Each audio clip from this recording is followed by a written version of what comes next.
signaling for them to put us on air, so Okay. hold on 1 second.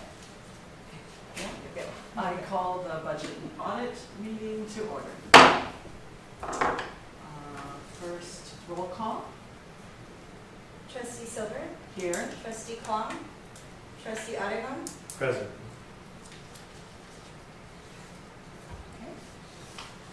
Public comment, is there any public comment on non-agenda items? Okay, approval of minutes from December 4th, 2024. Yes, I can move to approve those minutes. Okay, Since I was here. I will second it, and all in favor? Aye. Opposed, motion passes. Now, OPEB and Pension Stabilization Trusts annual update. Yes. With handouts. Yes. Wonderful. Thank you. We'll be hearing a presentation from PARS Group that oversees our, both of these, our OPEB and our rate stabilization. And we have here Eric O'Leary, who I think some of you just met. And then we also have passing out the report is Ashley Bettis? Virus. And again, this is an annual report that was supposed to happen in January, but because of the fire, we postponed it to today. And what we're talking about are our OPEB, which is the pre-funding of post-retirement medical. And then we're also going to talk about our rate stabilization fund. Also, both of these are with PARS. So I will turn it over to them, have them do an overview, and then go through their lovely PowerPoint here. Sounds good, thank you. Thank you. Good afternoon, good to be with you today. Good afternoon. So we're going to give you some updated information on the OPEB pre-funding trust and the pension rate stabilization trust, which is pre-funding of CalSTRS and CalPERS benefits. And so the district has been doing this for many years, and many districts, especially community college districts across the state, also do similar types of trusts. Districts do these types of trusts because you have a retiree medical liability, and this allows you to put money aside into a trust that will offset that liability on the OPEB side, which is your retiree medical side. And also because you put the money in trust, it allows you to diversify the investments and get a potentially higher rate of return than your general fund. And that also helps lower the liability because you're earning more money on the fund. And so we're going to go through those and show you how that works. And then the pension rate stabilization allows you to pre-fund money for CalSTRS and CalPERS benefits.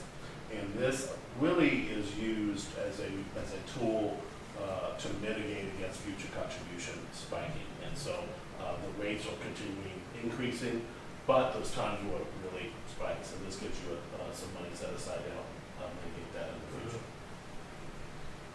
So with that background, if I could take you to the presentation. So which button do I hit?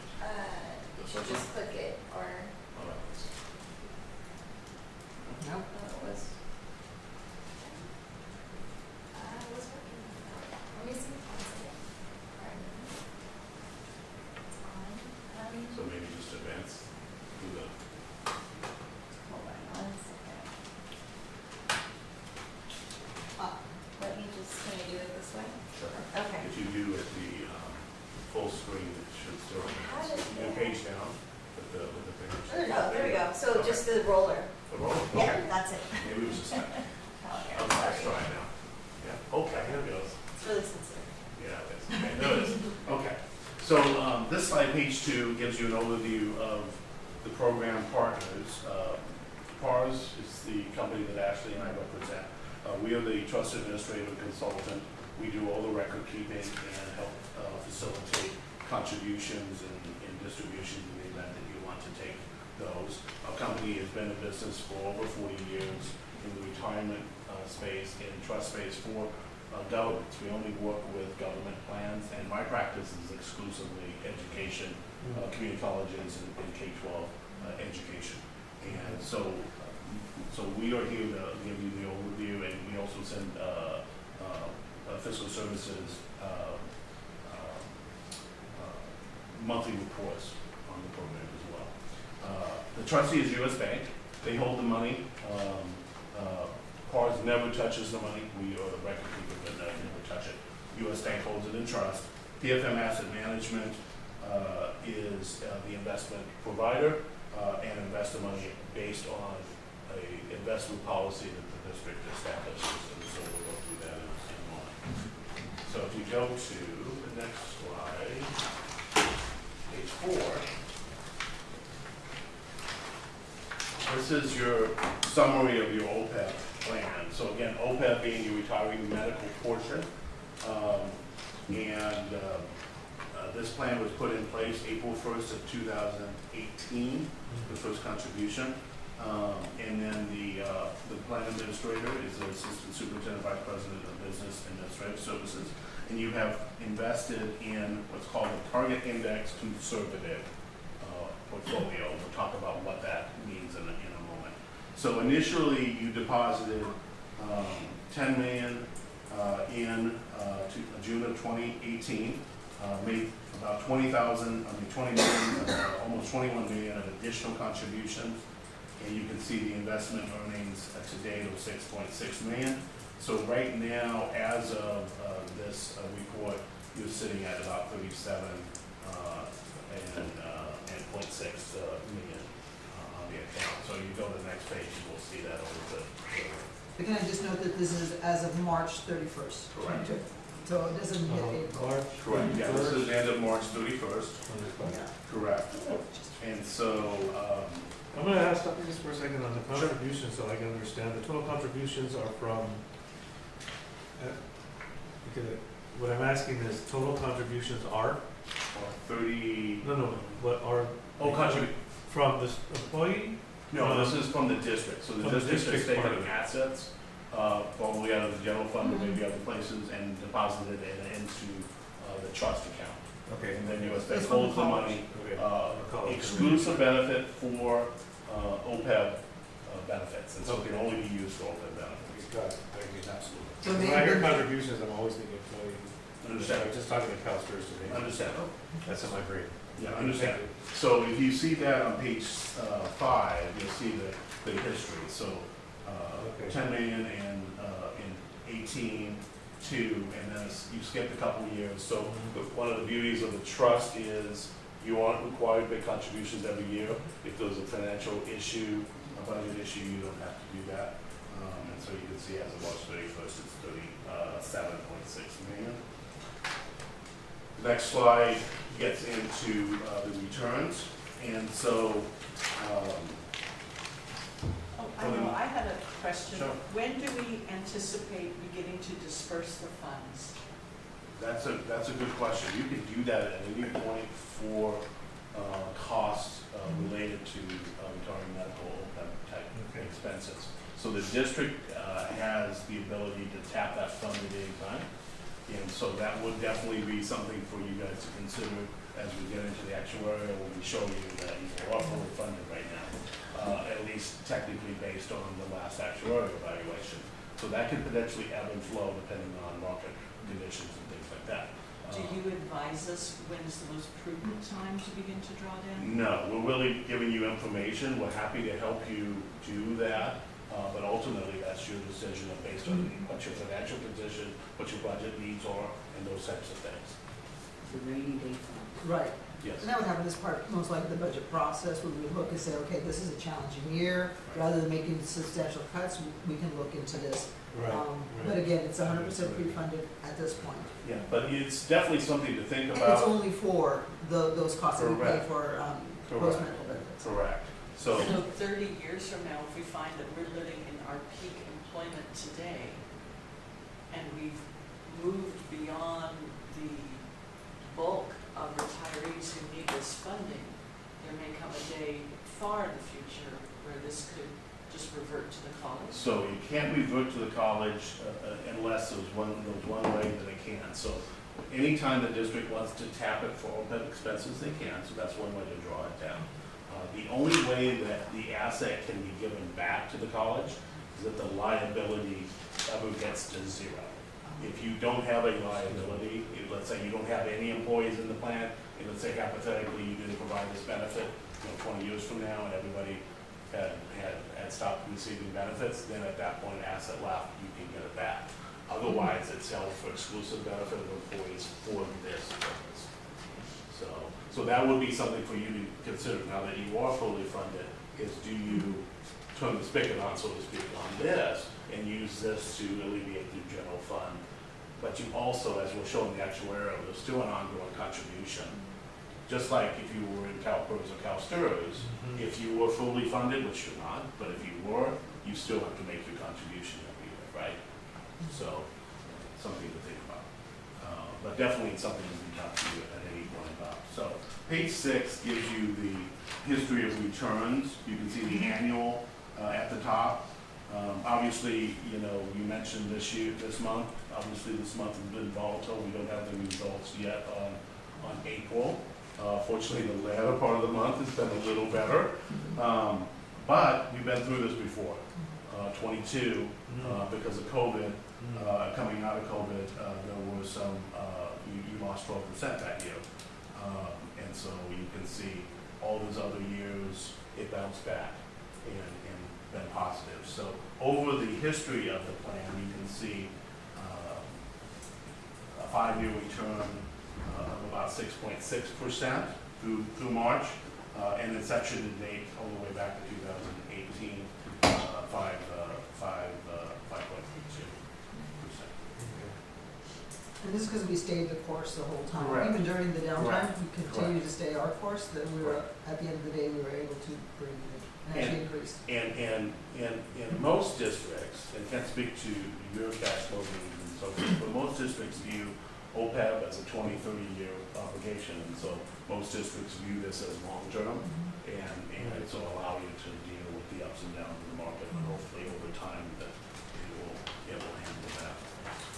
Page 7 gets into the actuarial valuation. So the district, last September, we received an interim report that updated the numbers as of June 30th of 24, and you can see some of the statistics. It was an interim report, so not all the data points were provided as it was in the full report from June 30th of 23, so you can see those being there.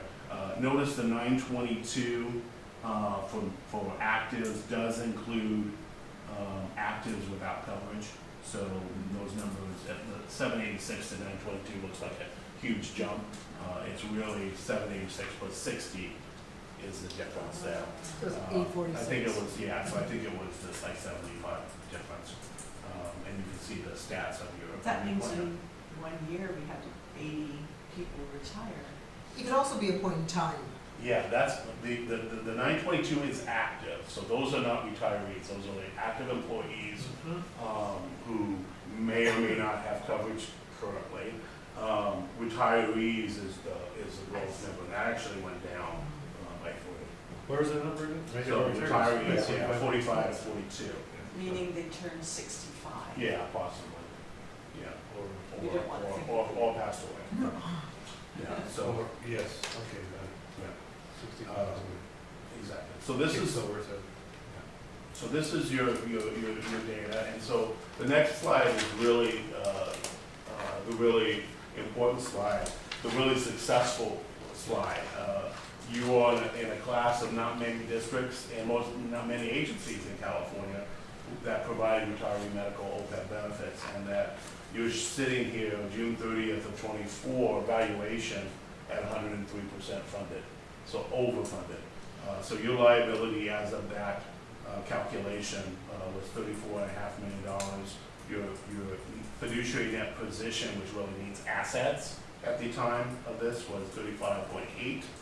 And so your net OPEB liability is actually a negative number, which means you have a 1.2, almost $1.3 million in trust more than your liability, which is a great position to be in. So you've gone from 74% the last report to 103 this report. And we do have a little footnote at the bottom, just a reminder that this valuation is March 31st of 25, says it's 37.6. If the liability was constant, you'd be at 109% funded, so you may even be a little better. Obviously, that may ebb and flow depending on what the market did, but still a very positive position. So, I didn't know, so OPEB is not state mandated, it's something that we do We for offer. our. Yes, we've offered and negotiated Right. to employee groups and to non-reps as well, probably, I would assume. So that's not it's not a mandate. It's something that most districts do, especially community colleges, but not something you're required to do. You may. Most public agencies do it, the cities will do it as well. Correct. And some go as far as retiring benefits until they pass away. Yes. I know that because I researched it. Correct. That's not our case, but that's all I was gonna say. So there is a bullet down here, let me go to the last bullet here, annual benefit payments. So your pay-as-you-go cost, so this is what you pay annually for contributions to retired medical. For this report indicated that it was $1.3 million for this pool. However, you have a service cost plus interest cost that's calculated annually by the actuary. And so that combines service cost plus an interest cost. An interest cost, I would surmise, is based on the fact that you weren't 100% funded in the last report, and there was a period of time that you were not, and therefore they charge an interest component to that. The actuary, if there's questions about that, can give you a better answer on what that was and how it worked. But the service cost is something that's annual, that even if you're 100% funded, you will still have a service cost component. So let's say you're perfectly 100% funded, doesn't mean you will never make a contribution again. There is a natural, it used to be called the normal cost, but service cost that will be an annual accrual for the employees that you have. And so the actuary calculates that every year. So my guess is if you stay 100% funded, the interest component will probably get minimized or go away, and then that service will continue. Because remember, this is all for the future. This is all our liability that we have in the future. We still have to pay our actual annuals. Yeah, so the way of thinking about it is, again, going back to CalPERS as an example, if you were 100% funded, you still would make your payroll deductions and your district contribution, which would be your service cost. So this almost 4 million should have shown up in this earlier table of contributions. Not necessarily. That's contributions in which contributes to the 35.8 million at the top of page 8. So the assets. This is more a theoretical number of what the accruals is happening inside the liability. I don't understand. And so you have I brought copies or a copy of this, and they can provide you this. There was an annual report that the actuary calculates, and literally this is a 19-page document that has lots of numbers in it. And so basically what they have is they have an annual OPEB cost, and so which contributes to how they calculate this liability. The top number, the So the 34.5. cost. So they build in a calculation of how they come up with their math, so to speak. And so this is just a component, one of many components that add up to get you the liability. So, And it's I based still on don't many, understand. based on many assumptions that are based on, you have 900 people or however many people, 45 retirees out there. It's based on how long they'll live, what they'll need, and based on that information, the actuarials will go ahead and present a number which they say, this is your liability. If today you had to pay it all, this is what you would pay. Oh, it's not our because service cost makes it sound like we're paying for something. But this it's is internal in this hypothetical. calculation. There's a service It's cost. internal in This this, is- it's a part of your OPEB Right. liability, your total liability. So it's one of many components. Okay, wait. So there is the theoretical number the actuary devises of what we could be liable for. Correct. So that's actually not money out of our pocket or moved anywhere. It's, I think the way I would describe that, so you're talking about the first number, 34.5 million. No, I'm not, I'm talking about the 3.9 million. The 34.5 is our total liability, but you said the 3.9 was calculated by the actuary as what we, It's this year's accrual. So It's this this year's year's, payment. this year's payment, so to speak, And yet it doesn't show here in contributions. because you didn't make a contribution based on that. You were targeting the 34.5 number. Oh, I see what you're saying, that those contributions are contributions to the liability, excuse me, what we're paying in the, whatever we pay, like 1.3 million, however much we pay annually, that's our current, I'm sorry, I just lost my train of thought. That's the annual pay-as-we-go benefits Yes. payment, the last line over here. This is actually how much we pay. Yes, Actually, the 1.3 number For is current. lower. Yeah, it's at a one point in time. Our normal number is about 2 million. So what they did with the service cost plus interest is taking the pay-as-we-go, so our actual payment, plus a factor, an actuarial factor. So let's say that if we had to borrow money to pay off our liability at that moment in time, that's how much it's gonna cost us approximately. So we paid 1.3 million to cover our retirees under age 65. And then, if some, I still don't know, so then on top of that, another almost 4 million is actuarially possible? Yeah, it's really hard to explain without maybe you seeing this page. So this is page 4 of your actuarial evaluation, and basically, there's all these components. what we can do is, I think, See, here's your numbers. and they don't prepare that Is actuarial. Service cost is not to service, not to pay the entity that's running. No. The service cost is this year's accrual for your It's actually part of our 900. budget. Yeah, for the 900 people, and so. And yet we only paid 1.3 million. Correct. So we should have paid 1.8. No. So, see, like I said, this starts with your so here's your 3.3. It started with your 3.3, 33, excuse me. And then added the service costs and interest. There's some other factors, change in assumptions, differences between the expected and actual experience was another number, and then here's your benefit payments.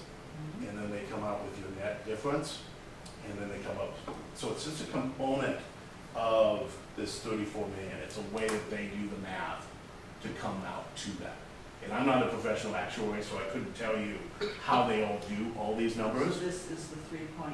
Yeah, this is the 3.9, yeah, that's plus this. Who is the interest paid to? This is just Hypothetically. hypothetically It's all inside the It's all calculation. Yeah. Actuaries are almost all hypothetical, and they're based That's why on they're assumptions, actuaries. yes, they're based on assumptions that they think may Right, happen. right, correct, correct. So But the only number we've actually paid is the 1.3 million. Correct. annually we pay it. Out of your general fund. Right. And right now, your theoretical liability, the amount of money, if you had, in theory, deposit a number that would cover all your liability, For the is future. is a 34.5, but the good news is you have 35.8. Yes. Okay, thank Okay. you. Yes. And Jesse does have this. Oh, so she- Just more reports, yeah. So bottom line is you have an actuary watching all these numbers for you. Uh-huh. And so we show you the highlights of them, but they can really add to a lot more than that. So that's the result of your OPEB program. Again, going backwards, as a review, your return from inception is 5.3 million. What page are you on now? Back Next to, page, so? just back to 6, that it said that we were at 5.32% since inception on the fund, and now we will, and on page 8, you're overfunded. So that's your Overfunded. summary of the. I like that word, overfunded. Okay, so now we're gonna get into the pension side. And so pension side has the same allocation for interest assumption of current investment strategy. A target index conservative, again, we'll go into those in a moment. You made a contribution in June of 2018 of 4 million, and then an additional contribution of 1 million, so a total of 5 million, and then 1.9 million of return interest rate. 6.9. 6.9 as of March. And again, that's why you put something in a trust, you can actually have them do, excuse me, your investments, which are a little bit better than what we would if we didn't have it in a trust. Correct. And so, again, page 11 shows you that history and the matching of the 6.9. And then return, very similar. Cash flow may be a little different, so they may not match exactly, but they're very, very close. Why Again, didn't exception. we make any further contributions towards the pension? And I know during COVID, the state paid like extra money towards our pension, but it doesn't show up here. It's, you guys made other decisions. The state's contribution is actually towards the state pool. Yeah, so it's at the state level. Yeah, we didn't get, It did trickle down to us. yes. Correct. Okay, so page 13, this just illustrates why you would be interested, and one of the reasons you would be interested in this. Stirs and PERS rates continue to rise, and then CalSTRS, just for your information, is statutorily set. CalPERS is not, and so you can see CalPERS has been going up faster than CalSTRS, just because it really takes an act of the legislature to change that. And then page 14 indicates what your cash flow is for your pension. You spend about $26 million a year on pension costs, and that's projected to grow to $31 million in 28, 29. Let me just look at this for a second, because I'm looking at schools versus PERS. Okay. Okay, That's so only 4 years out. Is it 29. difficult to have such a short? well, we could have taken the slide out a little bit farther if we wanted to. We didn't. We kept it to the max. And actually it went down a little bit. If you go back to 13, you can see the rates with CalPERS went down slightly from 27, 28 to 28, 29. And so, and then continue to go down a little bit. That's projected, not necessarily. Right. But, And I think your confidence level in the shorter time Right. frame is much higher than if you start, excuse me, taking it out to 10 or 15 years. Yeah. And that's what we want to look as we start budgeting. correct. And the state always adjusts their rate as well. What was that? The state also adjusts their rate regularly too, so they'll give us something that so that we can work on and project our budget. But then they'll also go back and say, depending on what the rate of return is, how well their asset is doing, they may adjust that rate. And especially when the market is doing really well, they'll lower our rate. So we definitely want to take that better number. Okay, so on page 15, these are the four strategies that we focused on when we set up the portfolios. And so you're currently in the conservative target index strategy, so that's what we referenced before. That's the one that's highlighted around the box yellow. And that is approximately 60% fixed income and about 40% equity. And yet our 5-year return was 5.2. Yeah, so this is expected return, so this is going forward. This is not looking backwards, which is the other number was looking backwards. So they're saying based on all their projections, they think, excuse me, a 5-year number would be about 6% going forward for 5 years, and a 30-year number more like 6.3%. And obviously you can see as the equity goes up, obviously that return factor goes up, but also the risk associated with it goes up as well. And then the next slide gets into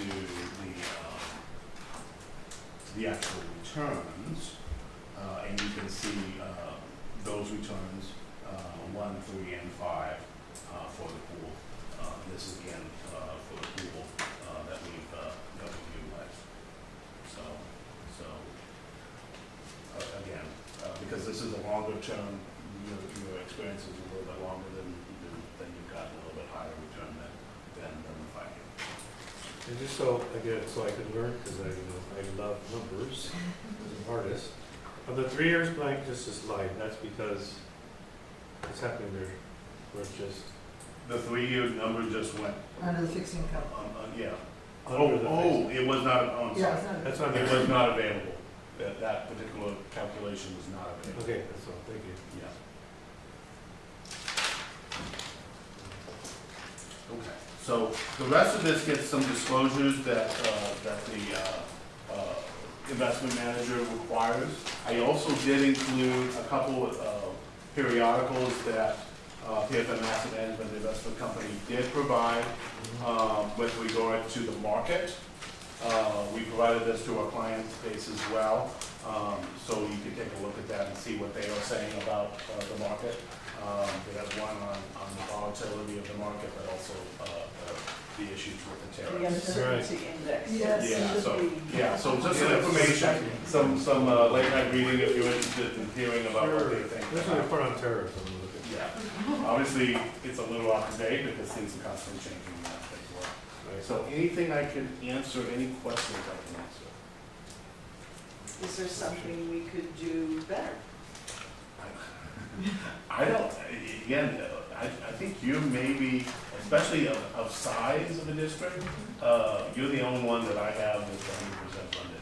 So, Really? yeah, something to be really proud of as a district that you get that.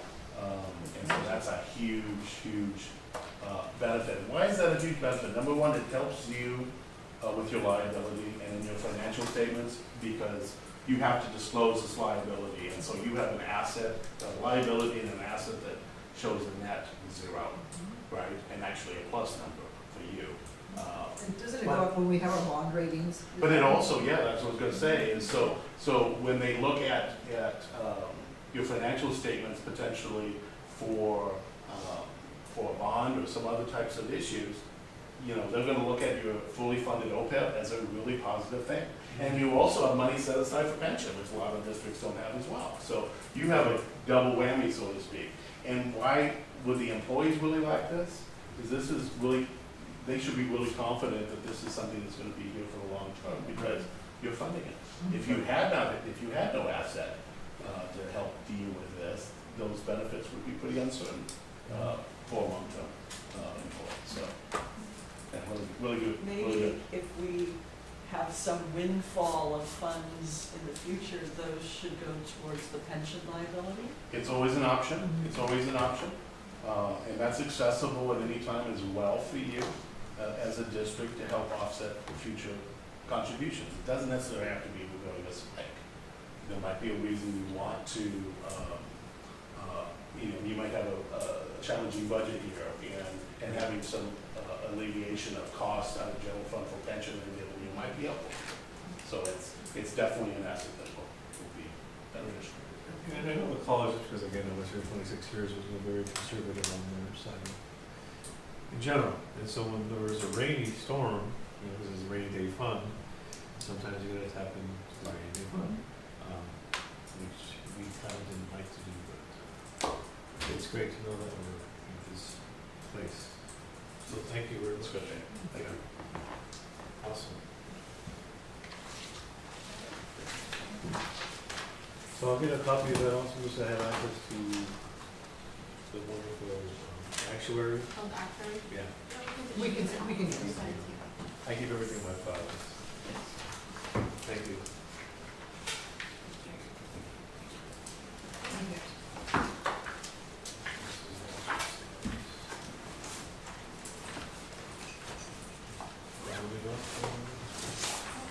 Should we give these back so we can get them at our board meeting in the future? You I'd can. rather just people. No, you can. I'd like to read. Thank you so much. Yeah. Have a wonderful But we don't evening. have far to drive. Thank you very much.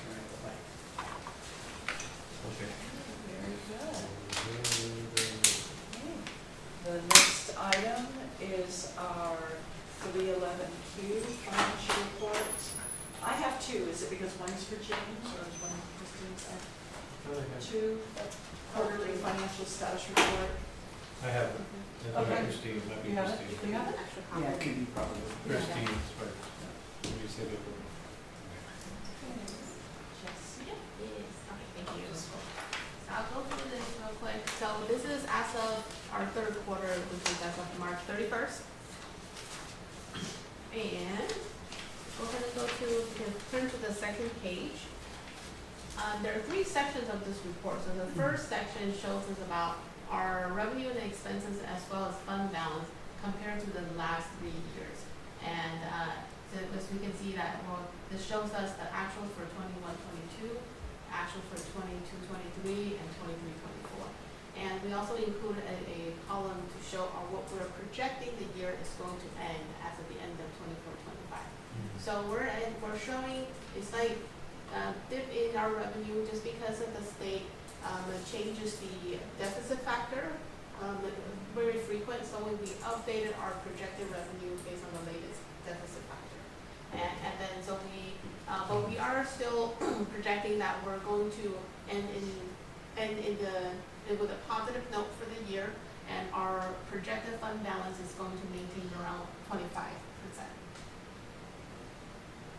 And the second section of this report is a capture of how well our cash reserve is. So for this year, we are, as of the end of the third quarter, we are ending our cash balance at $160 million. So very well funded there. And the last section of the report, it shows our adopted budget, which is this middle column over here, and then the adjusted budget, so which is reflects all the changes and the budget augmentation that the trustee approves each month, and that the accumulation of those approvals shows up in the adjusted budget, and also the year-to-date actuals. So if we look at the percentages, we are trending about the same percentages for both revenue and expenses, around 65%-ish. And so this is, it's a good sign that our revenues and expenses are trending about the same. Yeah, and the last page of the report, just a few questions that the Chancellor's Office most frequently asks. First of all, is there any union settlement in this quarter, which we didn't have, so that was an easy no. And then any type of financial distress that the district is foreseeing, when we're in good standing. So that made the rest of the report very easy to fill out. There's no enough. Any questions? Yeah, I don't know, I have a question. When it comes to if we're in the middle of contract negotiations, this is gonna be spelling out up to one point, to the point where it's signed and done, or? Sign it and just- done. Yeah, so it wouldn't be anything that's happening in between the negotiations. No, we only are required to, we only have to disclose when everything is signed and done and approved by the trustees. Okay, great. And Yeah. then there's another one that over there. Let's go forward. So again, on this V, where it goes to district sound quarter and stress, right? Is that what it's called? Something on findings? No, that was Yeah, Number When, five. so when COVID hit, was this, just for my own knowledge, what part of that was because all that Oh, stuff for happened? COVID hit, there's a couple of instances where number 5, we have to fill out something because we did have to go out for a trans, which is this part, for borrowing of funds. Mm-hmm. Yeah, because the state was letting us know that there might be some cash flow issue that they were facing. So there's going to be a 6 to 9 month delay in the state giving us their money. So at that time, we did project out that we might be short a little bit. So then we joined the state pool to borrow some funds.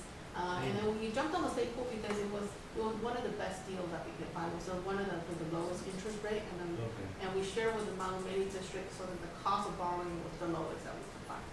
So with that, at that time, we did have to write that, and that's a narrative in this section.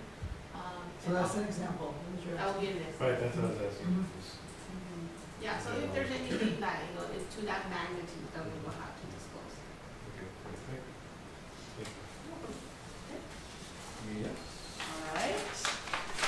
And the next item, proposed meeting schedule. I really want to, yes, I really want to do proposed meetings. I know where sometimes it's like, because it's gonna get really big for me, not only the events here, but travel, that other place and around, you know, it's gonna be very hectic. So if we can do it now, it'd be great. Do you have? Jesse, do you have suggested, you meet quarterly, Correct. right? So, I No, would we need to get- need all of you again before before the June trustees meeting, because at that time we'll be going over Perfect. the tentative budget. Yes. Okay, so let's throw out, before the June meeting, right? So, usually we do it about a week before the board meeting. But it's So the already, 11th is June, meeting, so that's a little tighter, because we're already almost May, in a couple of days. so we're just, What is our June? Our June meeting is 14th. is it? Okay. I have it always the second Wednesday, right? Correct. So the 14th. No, No, June that's not 11th. correct. I'm sorry, May 14th, and then I yeah, have June 11th. June 11th. I was just saying the next 2 weeks. Yeah, it And will then be graduation? June 11th, so, You don't want something in the week of June 2nd? Yeah, we can have something in the week of June 2nd. So Tuesdays again is fine for me on Tuesday. it's fine with me. June 3rd? The 3, I like the Trinity. Is that gonna be enough time, or do you want it a little later? We'll make it happen. Or earlier. Thursday the 5th. Which is So Jose, you're saying a little more for time for the Jessie, board meeting? Jessie No, has just, work to do. we've got She's, closing, that's the busiest time of the year. Closing hasn't started yet, so we'll be okay. Okay. Yeah. So, Christina, I know it's not here, but it's gonna be. So this is just a special meeting just to talk about the budget, correct? Correct. Because our regular next quarterly meeting would be in July? For this committee, For this committee?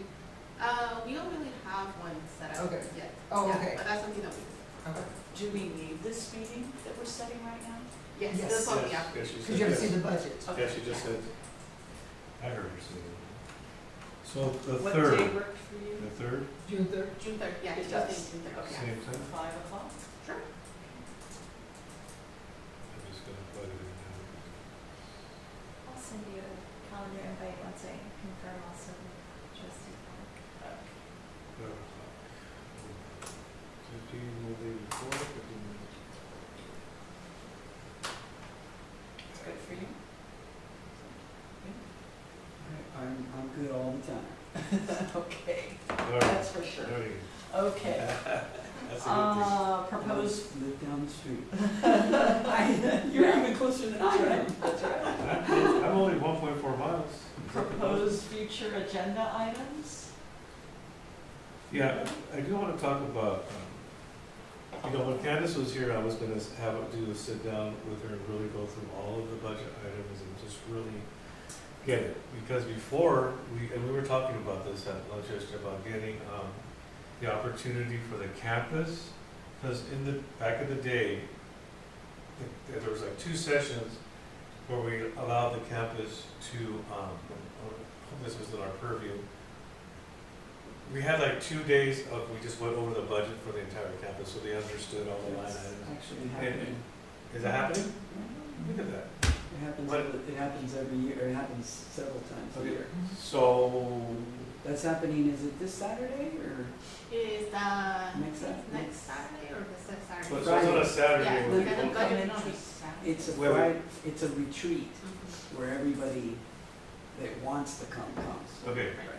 because again, Jose, I appreciate that, but I know that it was, in the past, I'm just saying, as an idea, in the past, it was during that college hour, and people were already here, and they were able to come, and versus, we can talk about it, But, so you're having a retreat, everyone can come, and it's on the date of, May 9th at 9 o'clock. here, or in a? Incredible. Oh, awesome, okay, then, so, that's already coming up, dang, I didn't, okay. Now, that's a meeting for the campus, Mhm. so we should probably talk about, Okay, that's fine, yeah. that's fine, you'll get that, But that's that's where I what was you going. wanted. Yeah, that's fine, and then, we'll talk, okay, I think that was it, we talked, Is there anything else that, I had a question about how we receive Pell Grants. Would that be something for this, or would that be just a meeting I would have with? Yeah, we can, we can reach out and find that. Your concern is that, what may happen in Washington DC may have an impact on our financial aid disbursements and all of that. Yeah. Okay. that's good. I mean, that's, again, you know, this foresight and stuff, HSI grants, I mean, it's just a matter of what happens. Right now, we're okay with our HSI grants? So far, Yeah, so far we're watching very closely. But so far, they're happening still, our grants, so they're, so Yeah, far, the so grant- good. The ones that we have are still here, 'Cause they're and gonna, we're just being very cautious and drawing down the money more frequent than we normally would. cool. Good. Good? Okay. I would move to adjourn. All in favor? Aye. Aye, Second. aye. I seconded. Favor. Yes. We're adjourned. Good night. Thank you.